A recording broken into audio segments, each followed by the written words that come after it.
Bonjour à toutes et à tous, nous sommes le vendredi 30 juin. Bienvenue dans votre édition de 18h du journal de TV Vendée. Au sommaire, gros plan sur le comité de gestion de la ressource en eau. Il rassemble les différents acteurs de l'eau sous l'égide du préfet et il est plus que jamais mobilisé en cette période estivale. La session du conseil départemental de ce jeudi soir était délocalisée à Luçon. Parmi les points abordés, la revitalisation du Sud-Vendée et le développement des mobilités. Et puis la ville des Sables-d'Olonne se prépare à accueillir plus de 3000 triathlètes à l'occasion de l'Ironman 70.3 dimanche. Et pour que tout se passe pour le mieux, 900 bénévoles sont mobilisés. Mais on débute donc ce journal en parlant de la ressource en eau. Afin de gérer au mieux cette ressource, un comité de gestion se rassemble régulièrement en préfecture pour faire le point sur la situation et si besoin prendre des décisions comme par exemple des restrictions de consommation d'eau. Plus d'explications sur le fonctionnement de ce comité avec ce reportage d'Agathe Poulet. Autour de cette table, un seul enjeu compte, la ressource en eau. Un lieu d'information où les services de l'État et les acteurs concernés se rassemblent tous les 15 jours pour échanger sur la quantité et la qualité de l'eau dans le département. En fonction de la situation, des mesures peuvent être envisagées et appliquées par la préfecture. C'est de partager d'abord, moi je dis souvent c'est important, un diagnostic, c'est-à-dire quel est l'état de la situation, de manière très objective. Vous voyez, on a présenté des tableaux, on ne cache rien. Et c'est ensuite, en fonction de cela, de dire voilà quelles sont les mesures qu'on envisage. Alors ces mesures, elles sont précisées dans des arrêtés cadres. On a 4 niveaux. Il y a un niveau de vigilance, il y a un niveau d'alerte renforcée et de crise. Plus on va vers la crise, plus les mesures sont contraignantes. Donc, par exemple, ne pas arroser son jardin, ne pas laver sa voiture.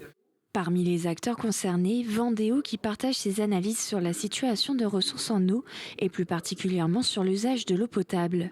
On reçoit les courbes de gestion, l'ensemble de la production, et on se rend compte à Vendéo, on fait un point pour savoir que va-t-on proposer comme mesure à la préfecture. On anticipe et on va prévenir la population de ces mesures que l'on propose. Notre rôle, c'est d'apporter notre expertise sur l'ensemble du territoire vendéen et puis que l'usage eau potable soit le mieux utilisé. Des échanges bienveillants et constructifs pour préserver au mieux l'état de la ressource en eau. D'autres points sont évoqués par les associations de protection de l'environnement pour sauvegarder la biodiversité. L'eau, c'est un milieu de vie, c'est une question aussi importante pour la faune et pour la flore. Donc effectivement, on est là aussi pour veiller à ce que, entre les usages prioritaires eau potable, les usages économiques, notamment agricoles dans ce département, on n'oublie pas les enjeux de préservation des milieux et de la ressource nature. Le comité de ressources en eau se réunira le mercredi 12 juillet. Et avec les températures élevées de ces derniers jours, la situation d'un grand nombre de cours d'eau s'est dégradée. Les premiers seuils de limitation ont été franchis. Le stock dans les retenues d'eau potable s'élève à 87%, mais la situation est tendue sur la côte. Ce jeudi, le préfet de la Vendée a donc décidé de placer l'ensemble du département en alerte eau potable. Il est donc interdit d'arroser les massifs fleuris de 8h à 20h, d'arroser les espaces verts, de remplir les piscines privées ou encore de laver les toitures, les façades et les véhicules à domicile. Des restrictions qui s'appliquent aussi pour l'eau prélevée directement dans les cours d'eau. Ce jeudi soir s'est tenue la session trimestrielle du conseil départemental, une session délocalisée à Luçon puisque la vitalité du Sud-Vendée était au cœur des discussions et parmi les points abordés, les routes et les mobilités. D'importants travaux vont être menés notamment sur l'axe principal entre Saint-Hermine et Luçon, emprunté chaque jour par plus de 13 000 voitures et 2 000 camions. Il deviendra une 2x2 voies. L'objectif est de redonner de la centralité à la ville de Luçon et de redynamiser le Sud-Vendée. Et il y a d'abord des volontés locales qui ont d'ailleurs été exprimées par monsieur le maire et on pourrait le dire aussi de beaucoup d'autres maires de cette comité de communes. Et à partir du moment où il y a des maires qui veulent se prendre en charge, qui veulent animer leur territoire, il est de notre devoir de venir les soutenir. Le département a toujours été aux côtés de ses élus, aux côtés de ses communes. Le conseil départemental qui a aussi évoqué l'inauguration du nouveau collège Arnaud Beltrame à Luçon. L'établissement accueillera à la rentrée prochaine 700 élèves et 44 enseignants. Je vous propose maintenant de découvrir quelques images d'une nouvelle frayère de 1000 m² située à Montaigu-Vendée, au bord de la Maison de la Rivière. Une frayère, c'est une zone de reproduction dédiée aux poissons. Avec les sécheresses de ces dernières années, le nombre de poissons dans les cours d'eau vendéens a diminué en raison d'un manque d'eau et d'oxygène. Avec cette installation, les spécialistes espèrent notamment protéger les populations de brochets. C'est une très bonne nouvelle pour les pêcheurs, effectivement, parce que ce sont des secteurs qui sont prisés par nos pêcheurs locaux et de façon plus globale. Et puis c'est vrai, il y a quelques années, on faisait quasiment exclusivement de l'alvinage, c'est-à-dire qu'on introduisait des poissons venant de pisciculture. Là, on travaille sur le milieu pour que le milieu lui-même produise les poissons. Et c'est comme ceci qu'on y arrivera en fait pour restaurer toutes nos populations de poissons. On ouvre une page sport à présent avec du basket. Tout d'abord, la Super League de 3-3, compétition de la Fédération française de basket, a posé ses valises sur la place des droits de l'homme aux Herbiers pour un Open Plus. 2 compétitions au programme, un tournoi senior samedi et un tournoi junior dimanche. À chaque fois, 24 équipes féminines et masculines réunies. Plusieurs stands et animations sont également proposés lors de cet événement totalement gratuit. C'est une grande fête du basket. Voilà, c'est un grand événement que nous organisons ici aux Herbiers, on en a l'habitude. Un grand événement qui ne peut pas être organisé évidemment sans un club phare, le club de basket des Herbiers et tous ses bénévoles, avec le soutien évidemment du département. Donc oui, c'est une grande fête du basket en plein centre-ville. On attend vraiment des milliers de personnes. Le sport 3-3 est vraiment un spectacle. Ça va vite, c'est extrêmement dense, c'est plein de suspense. Donc c'est un spectacle en plus gratuit. Tout le monde est le bienvenu et il y en aura évidemment, on en aura plein les yeux. Dernière ligne droite avant l'Ironman 70.3 des Sables d'Olonne qui se disputera dimanche. Autour de cette grande compétition de triathlon, 900 bénévoles sont mobilisés, parmi eux 60 élèves du lycée Valère Maté et des membres du club des Sables Vendée Triathlon. Colline David nous emmène dans les coulisses des préparatifs qui ont débuté ce lundi. Ça s'active dans tous les sens sur le remblai des Sables d'Olonne. Élèves de lycée, triathlètes sablais ou simples passionnés de sport, ils sont 900 pour préparer l'Ironman. On a tout ça, tac, voilà. Avec les noms, les prénoms, tout ça c'est ce qui fait en amont depuis des mois où on récolte tous les bénévoles, donc on les met par mission, selon leur choix aussi et puis selon les possibilités également. Et ça commence en cuisine. Aujourd'hui, nous avons du riz avec du poisson meunière. On a un autre plateau ou pas ? Vu qu'on participe à faire des courses, on est content d'avoir des bénévoles pour avoir des courses et on rend l'appareil sur une période de l'année.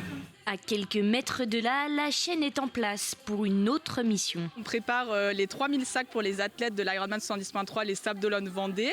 Donc on a des bénévoles qui vont prendre un sac à dos et mettre à l'intérieur tout ce que l'athlète aura besoin pour sa course. Et quand l'athlète va venir récupérer son dossard, après on mettra son dossard et ses petits stickers de vélo et de sac de transition à l'intérieur. Mais il faut aussi monter le bike park, préparer l'arrivée et les points de ravitaillement, alors chaque main est essentielle. Je dirais même indispensable. Notre fonctionnement ne nous permettrait pas d'organiser un tel événement sans eux. On sait qu'en plus la course a une certaine renommée depuis 5 ans, donc on se doit de proposer, que ce soit pour les athlètes, que ce soit aussi pour les bénévoles, un certain confort dans l'organisation. Donc on essaye de manager tout ça tout au long de la semaine pour que tout le monde puisse être dans les meilleures dispositions.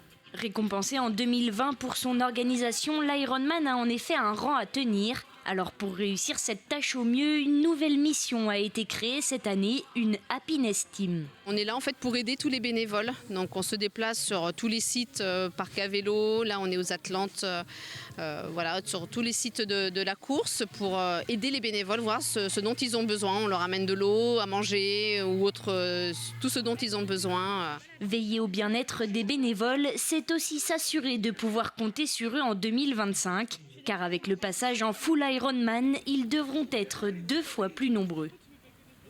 Le chantier se poursuit sur le futur nouveau site d'Arcade Cycle. Un bâtiment de 15 000 m² va prochainement sortir de terre à La Roche-sur-Yon.